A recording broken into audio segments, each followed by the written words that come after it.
Hello दोस्तों, हिंदी में Ravi Suniti channel में आपका स्वागत है। कैसे हैं आप सब। आज के वीडियो में हम हिंदी की गौण विधा रेखा चित्र के बारे में जानेंगे। साथ ही मुख्य रेखा चित्रकारों और उनके रेखा चित्रों का ज्ञान प्राप्त करेंगे।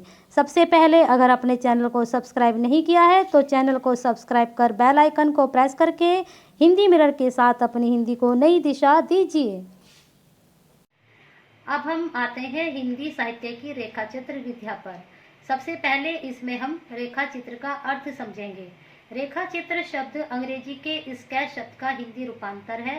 जैसे स्केच में रेखाओं के माध्यम से किसी व्यक्ति या वस्तु का चित्र प्रस्तुत किया जाता है, ठीक वैसे ही शब्द रेखाओं के माध्यम से किसी व्यक्ति के व्यक्तित्व को उसके समग्र रूप में पाठकों के सम्मुख प्रस्तुत किया जाता है। ये वे व्यक्तित्व प्राय वे होते हैं जिनसे लेखक न किसी रूप में प्रभावित रहा हो या जिनसे लेखक की घनिष्ठता अथवा समीपता हो। अब हम लेते हैं आरंभिक युग। कब शुरू हुआ है रेखा चित्र। रेखा चित्र को स्वतंत्र रूप विद्या के रूप में स्थापित करने का श्रेय पद्म सिंह शर्मा कृत पद्म पराग को दिया जा सकता है। पद्म पराग में उन्होंने रेखा चित्रों का संकलन किया है। इन रेखा चित्रों में समकालीन महत्वपूर्ण लोगों को विषय बनाया गया है।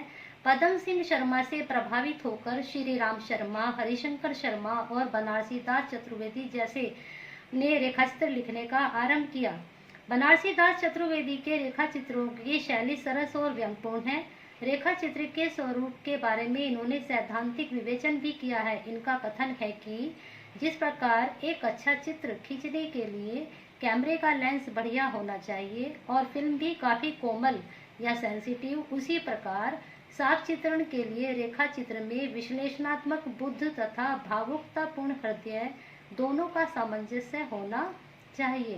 पर दुख का तरना, संवेदनशीलता, विवेक और संतुलन, इन सब गुणों की भी आवश्यकता है। निसंदेह बनारसी दास चतुर्वेदी के लेखन में उपर्युक्त सभी विशेषताएं हम देख सकते हैं।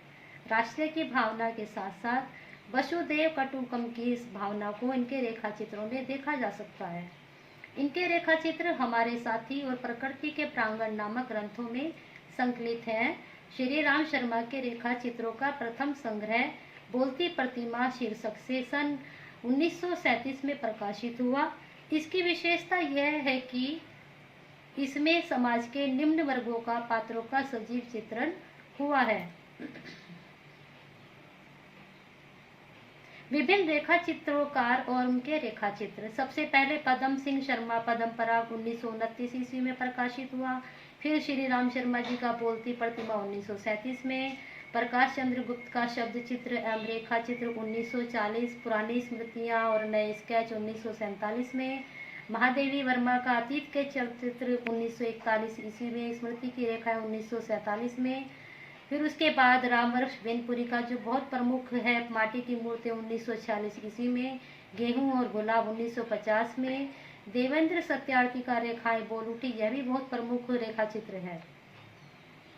बनारसी दास चतुर्वेदी का रेखा चित्र, उसके बाद विनय मोहन शर्मा का रेखा और रंग, उपेंद्र नाथ अश का रेखाएं और चित्र, जगदीश चंद्र माथुर का 10 तस्वीरें, शिव पूजन सहाय का वे दिन वे लोग, विष्णु प्रभाकर का कुछ शब्द कुछ रेखाएं, कृष्णा सोबती का हम हशमत, यह तो बहुत ही प्रमुख रेखा चित्र है।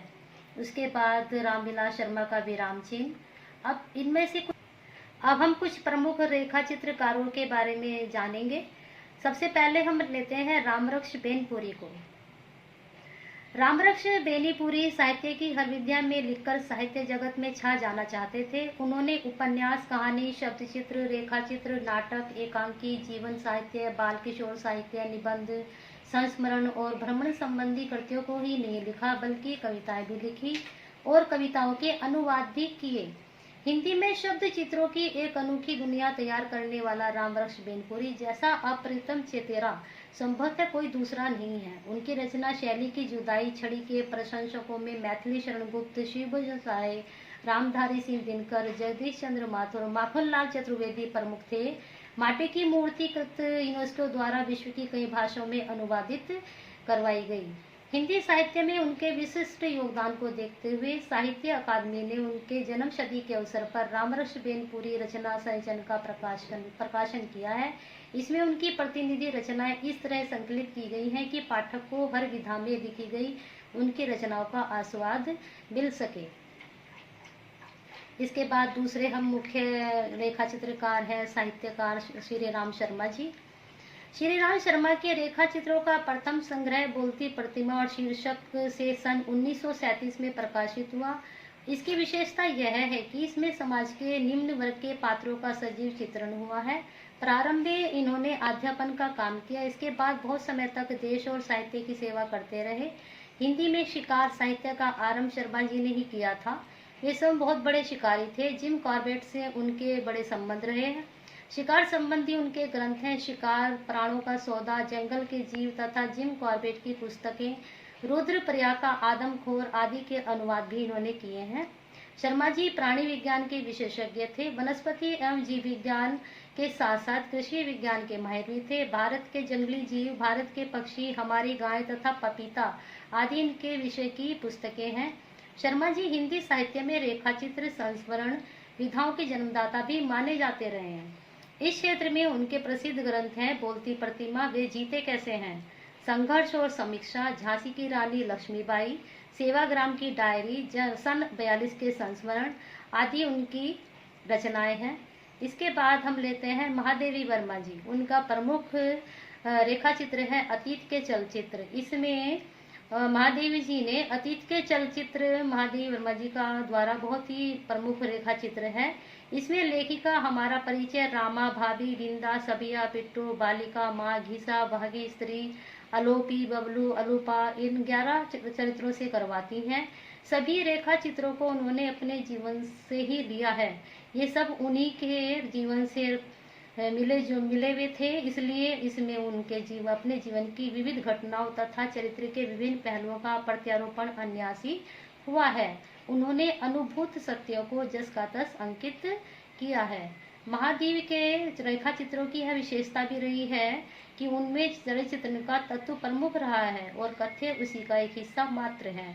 इनमें गंभीर लोक दर्शन का उद्घाटन होता चलता है जो हमारे जीवन की सांस्कृतिक धारा की ओर इंगित करता है।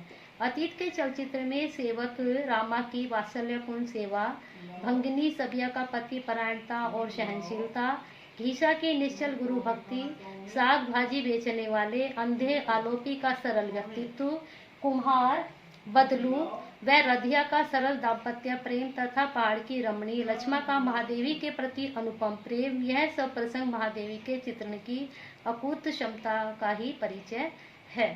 इसी के साथ आज का यह विषय यही खत्म होता है। धन्यवाद।